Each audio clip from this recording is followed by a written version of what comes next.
Welcome to Unapologetically Sensitive, where you can learn, relate, laugh, and maybe even live a bolder, brighter life. I'm your host, Patricia Young.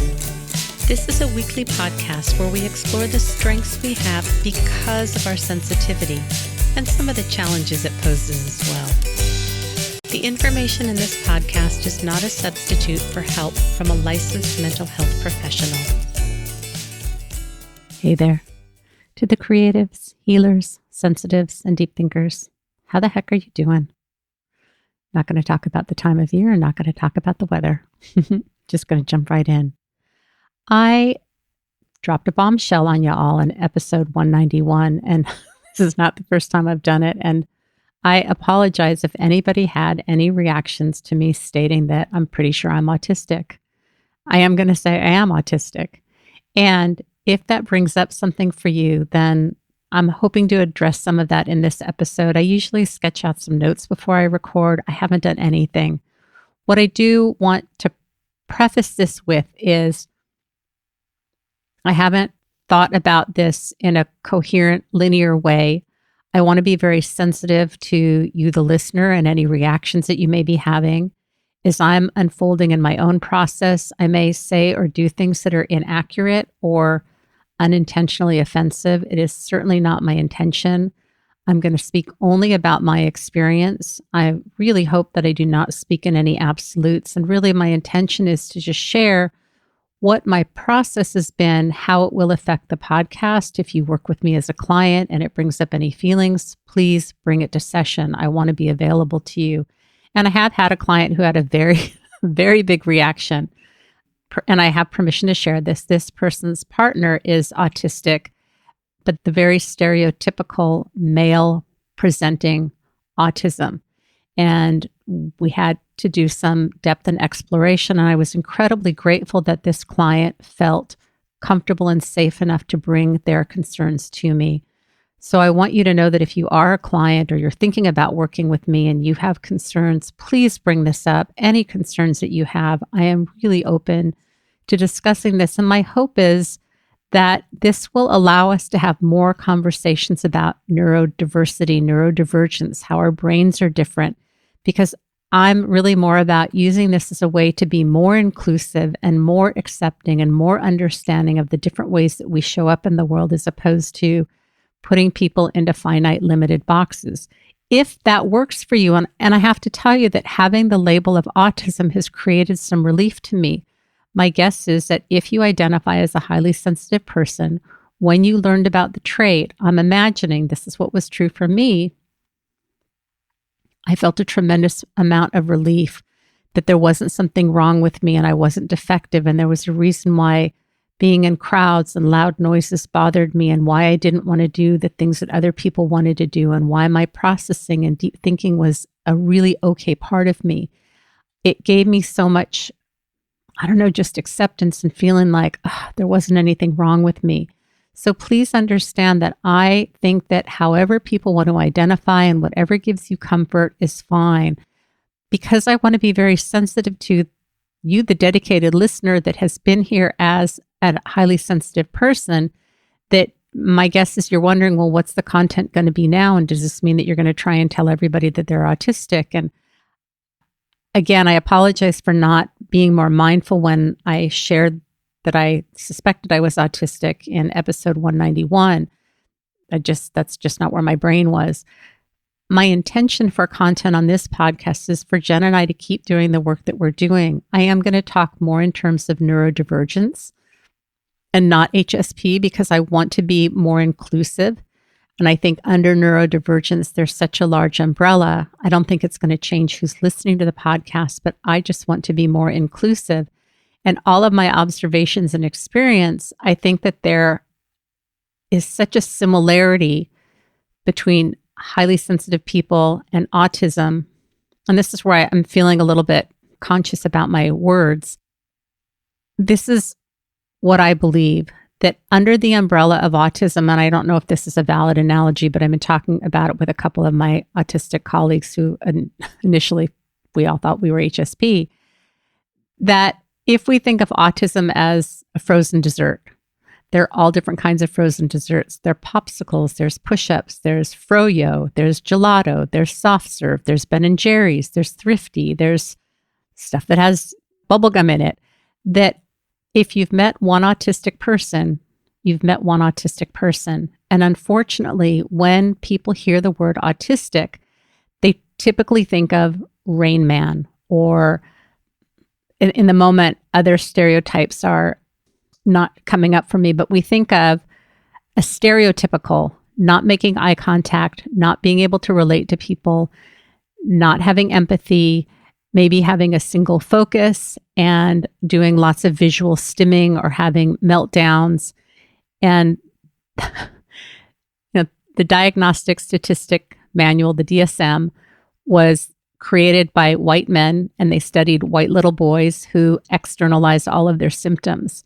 What is happening now in research is autistics are doing research and asking the questions that they think are valuable and important.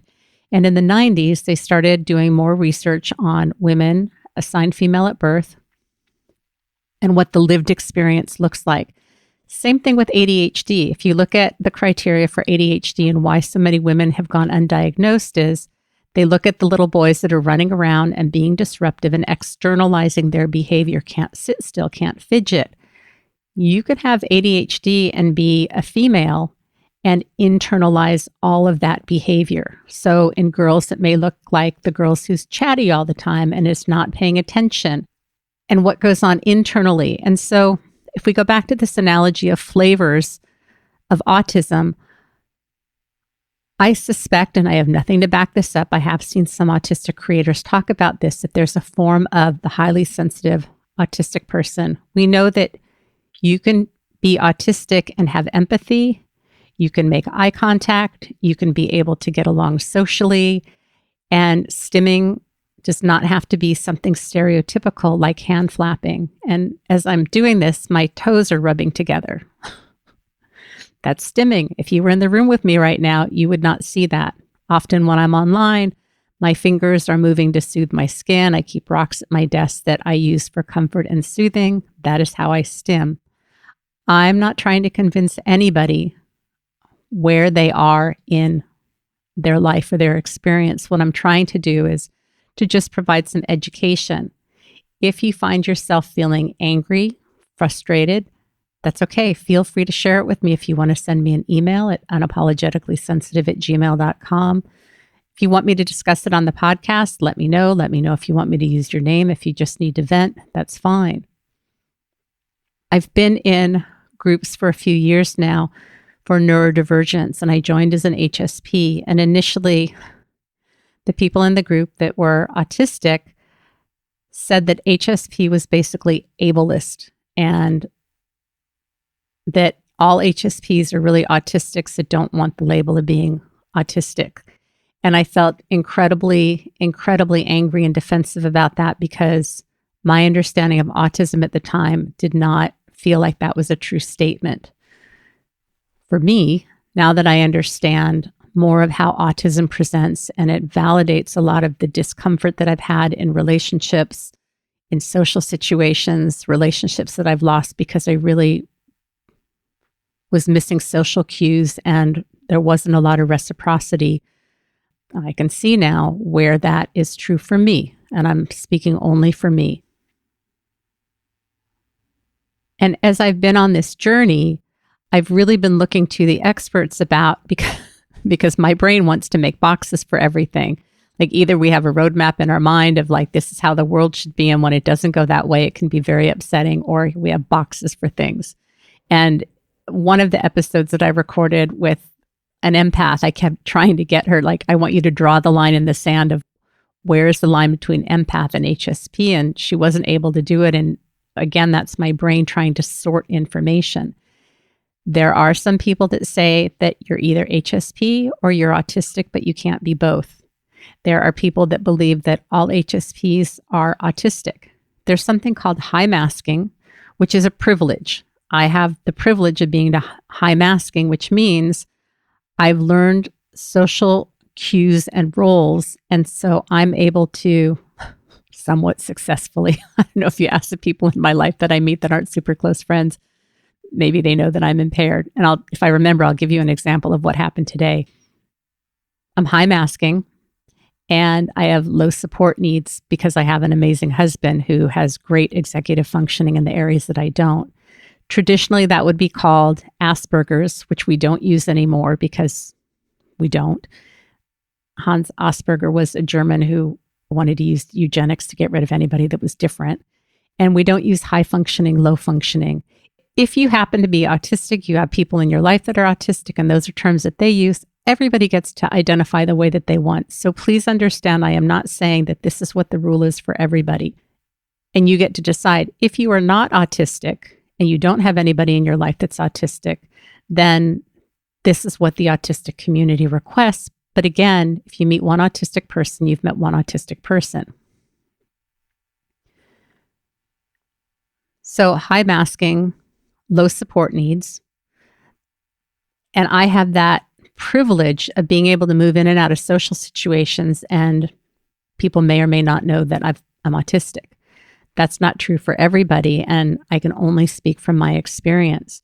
And what I wanted to share with you is I went to breakfast this morning, a group of people that I swim with. There were like 18 people that showed up, and this woman sat next to me, and I know her name, and I say good morning to her. I go 3 times a week. I've known her for quite some time. And we sat next to each other and didn't talk. And I spoke to the person on my right, and I spoke to a few people. And then I leaned over and I said, I know this isn't all on me, but I don't make small talk really well. And I sometimes feel really socially awkward. And it's not that I'm not interested. This is just what goes on for me.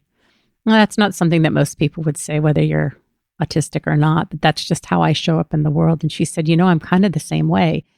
We then ended up having this lovely conversation, but I had in my head that I'm so friendly when I see her, but sometimes I don't know, what do you say after you say hello? This is how I choose to handle it in my life. I'm not saying that anybody else has to do it, but I'll tell you, during this whole breakfast that we had, I keep earplugs on me now. I used to not do that. There was music in the background, and before it got to be too annoying to me, I put my earplugs in, and I have the kind that you can hear conversation, and that helped. But I also had periods where I was feeling like I wasn't part of the conversation. I noticed where people sat. Did somebody sit next to me? And then we had to add a table. And then the person that was sitting next to me moved across from me. And I wondered, was that because I was too much and she didn't want to sit next to me? I mean, these are the things that go on with me. And there was a time when I thought, this isn't working. I feel awkward. I want to leave. I hung it out. I hung out the whole time. And after 2 hours, we lingered a little bit. We lingered out in front, and it ended up being a really lovely experience. And I've had a lot of personal things going on. The last few days have been hard. I've been crying a bunch. I've been feeling just like people are not in attune with me, and it's hurting my feelings, and I feel like I don't matter. Makes me not want to show up in social situations, especially if people don't understand. And I was texting with a friend this morning about this stuff that's been going on. And then I said, please only respond with compassion or don't reply at all, because sometimes the way that this friend and I support each other is we help each other see another perspective. And I didn't want another perspective this morning. Again, is this HSP? Is this autism? Does it matter? If this is something that resonates with you, is this helpful to you? And I think this is how we deconstruct labels and everything to just relate on the human experience. The other part of this uncovering process for me has been, as I began to learn about autism, I had some clients, and I've done some consults with clients that I suspected were autistic. And people don't always want to hear that they're autistic. And I've really had to be mindful about if I bring it up, how to bring it up, when I bring it up. And I will tell you that a few people that I met with went on to get an autism diagnosis. We're really good at pattern recognition. And so we recognize patterns and patterns in other people. A few of my clients currently are undergoing an autism diagnosis. I work with a lot of therapists. There's a therapist that I'm working with who's undergoing an autism diagnosis. And it's really fascinating that a previous guest, I don't have her permission to share this with you, but a previous guest reached out to me a few weeks ago and said, I learned I'm autistic. I got assessed and I'm autistic. And we had this beautiful conversation. She shared some amazing resources with me. A few years ago, I went to a retreat that was for highly sensitive therapists. Dr. Elaine Aron was there, and I met a bunch of therapists because that's what was there. And in one of these groups that I'm in for neurodiversity affirming therapists, I recall one of the therapists that I met there saying that she learned that her daughter's autistic and she suspected that she was too. So as I was going through my own discovery process, I reached out to her, and we have been connecting and have been a great source of support for each other. And then, if you start out specializing and working with HSPs and then you find out you're autistic, how do you make that pivot? How do you not offend and distance and disenfranchise your clients who are HSP? I'm working on making some shifts in my website right now, and I'm not really sure how to take it or where to go. What do I do with the online HSP course? Do I create a new course that's for autistics? And what are the things that are important to cover? So I just want to be really transparent with you that this is an uncovering, unfolding process that is going to be moving and changing and growing as I move and change and grow. Where am I going to end up? I don't know. Does it change any of my lived experience, anything that I've shared with you? Absolutely not. And I will be very transparent with you. The client that I met with, whose partner is autistic, was concerned that I had been masking all this time. Now, this client's partner struggles with empathy and struggles to understand what their feelings are. One of the reasons why I really doubted or questioned if I was autistic, because I'm incredibly hyperverbal. My ability to recognize what's going on with my internal states, what I'm feeling. Jen talks about that metacognition of being able to step out of myself and see the entire process. I read at a very early age, and I'm a verbal processor. That is not true for all autistics. And because I'm a therapist, that's my special interest. So I'm really good at knowing about therapy and how to work with people and studying people and learning all of these skills. Does it mean that it's disingenuous or it's not real or true? Absolutely not. And I have to tell you, this client that I'm talking about, I love her. And every time we talk and I ask for permission to share on the podcast, she's like, absolutely. So I have permission to share all this. Before I identified as autistic, she said, there's this thing that goes on with your face. And I don't know what it is. And I had no idea that anything went on with my face. So we talked about it. And I said, can you let me know when this thing goes on with my face? I still am not sure what it is. And then we just met today. And she was sharing something with me. And apparently something showed on my face. Internally, I was listening and gathering information, but my reaction showed on my face. And she's like, wait, don't say anything. Let me get all this stuff out first. And I joked and held up a piece of paper that covered everything but my eyes. It's like, is this better? That sometimes, apparently, something goes on with my face that I don't know. And I also sometimes have a really poor poker face. That's just part of who I am. And I'm okay with it. And I love that these things can come up in our discussions. So where do we go from this?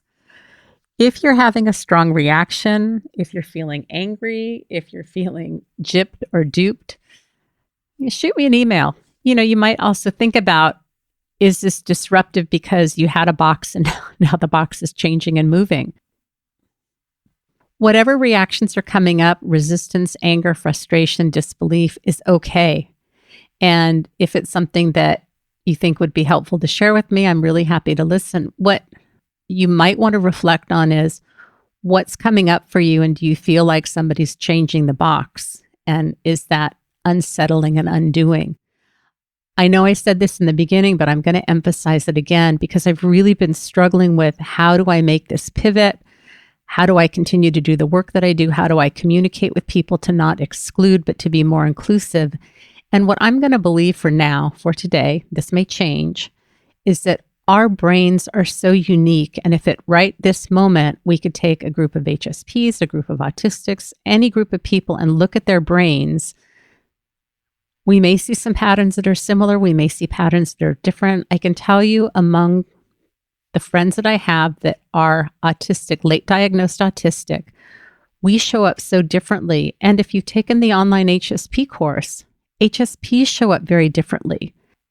It's comforting to have a label to identify with, but even within those groups, people show up and their experiences are very, very differently.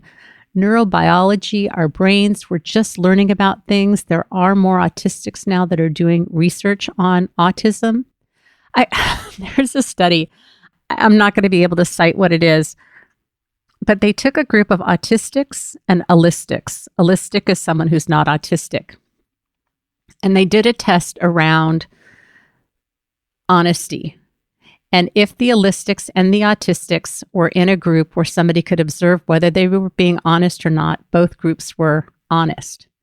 Then somehow in this test, they were able to see if people could not observe the behavior, would that group of people individually, would they be honest or not? The allistics, non-autistic, were dishonest when they were not being observed. The autistics continue to be honest.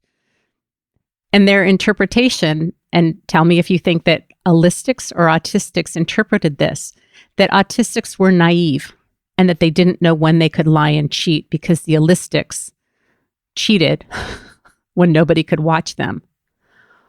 What the holy duck? I mean, that is what happens with research when you have people that are not part of the group deciding about research and interpreting results, and things get very skewed. And I have a big issue with the DSM. I really do. And that's why I moved into coaching, because I don't like pathologizing. I think a lot of the criteria is wrong. It's looked through a lens of pathologizing. If you look at a lot of the language around autism, it's very negative.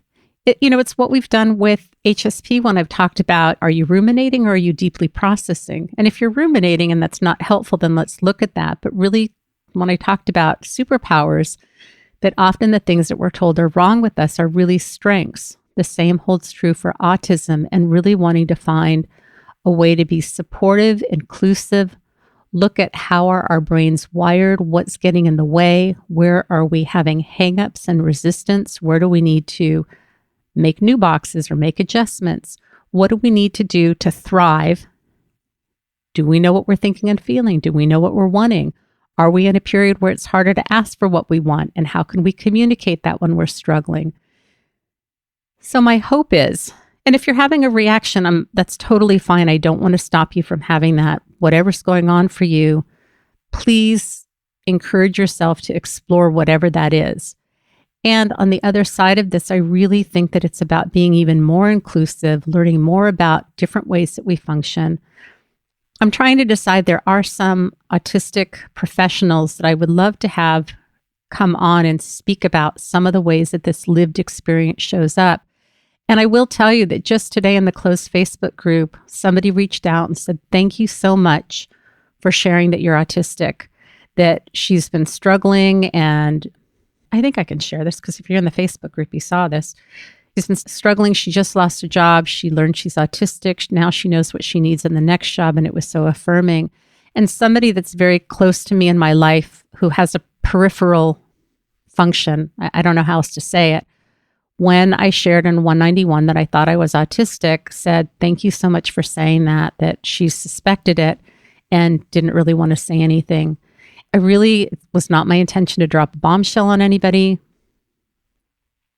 And my hope is that if you've had questions, if you suspect, that this will give you some relief. And if it pushes your buttons or you feel like you're clearly HSP, I support you in that. I want to be very clear. I do not have an agenda. Everybody gets to identify the way that they want to identify. And I just want to support each and every one of you so that you can live your best life, as complicated and frustrating as it can be sometime, whatever that is. I'm trying to decide. I have an obnoxiously extensive list of autism resources that if any of you, by the time you hear this, it's going to be too late, but if any of you love making spreadsheets and would love to go through this resource list and organize it, I would love that, because I just keep adding to it and it really makes no sense at all. So I'm going to decide whether or not I'm going to add the resource list. My hesitation is it's such a mess that I'm kind of embarrassed and ashamed, but it has some great resources on it. So you can look at the show notes and maybe it'll be there, maybe it won't. You can always shoot me an email and I can send you my messy resource list. I think that's all I have to say. My hope is that this is comforting. I definitely have some fears about some specific people in my life knowing about me being autistic and them saying or doing unkind things. Just a handful. I have not shared this information with very many people. I think what can be challenging is for people that don't understand about autism and need education, that for the person who's disclosing that they're autistic, having to provide all the education about the myths and what's true and what's not true can really be exhausting. It takes a lot of energy and labor. And I've had close friends, well-meaning, say things that were a little bit hurtful and insensitive, not intentionally. When you learn that you were HSP, my guess is that you reviewed your entire life through the lens of HSP to have insights and to understand that you weren't being sensitive and you weren't being whiny and you weren't being dramatic, that with the lens of HSP, it all made sense. And so for someone who is diagnosed autistic, now I'm reviewing my life through the lens of autism and looking for places where I didn't see it. That takes a lot of energy. Who am I? What's important? What do I matter? And redefining myself and then having to do that labor for other people can be exhausting.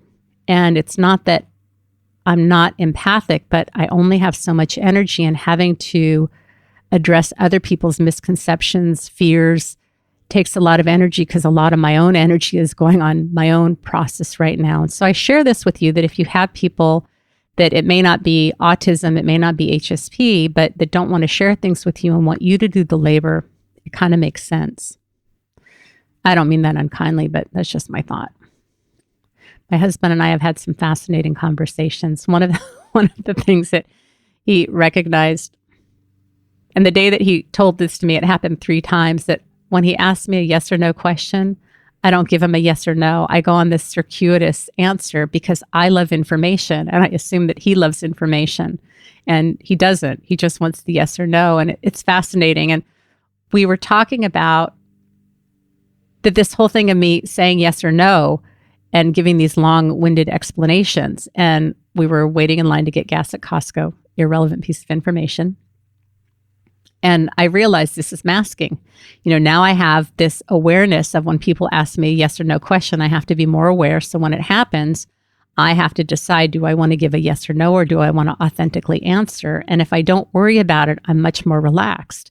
But if I have to be on high alert to listen for these yes and no questions, and then he asked me, so are you going to say yes or no or not? And then I gave him an explanation. He's like, you didn't answer the question.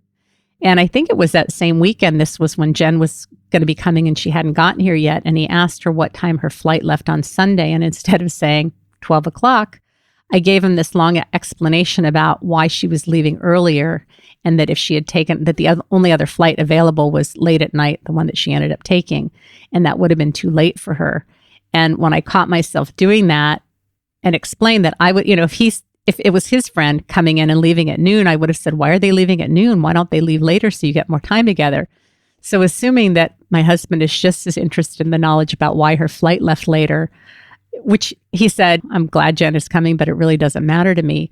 So this is a small example of how things come up because I love information. Love it, love it, love it. My husband, not so much. So anyways, I think that is all I have for you, my friends. Thank you for being here. Thank you for being a listener. If there's anything I can do to support you, if you have questions, if you're an HSP and you've been wondering if you're autistic, I cannot diagnose people, but I am happy to meet with you and talk to you about what your observations are and give you some resources. I have a number of people that I'm working with that have come to me post-diagnosis because it really can be very undoing, and having support in that, I get it.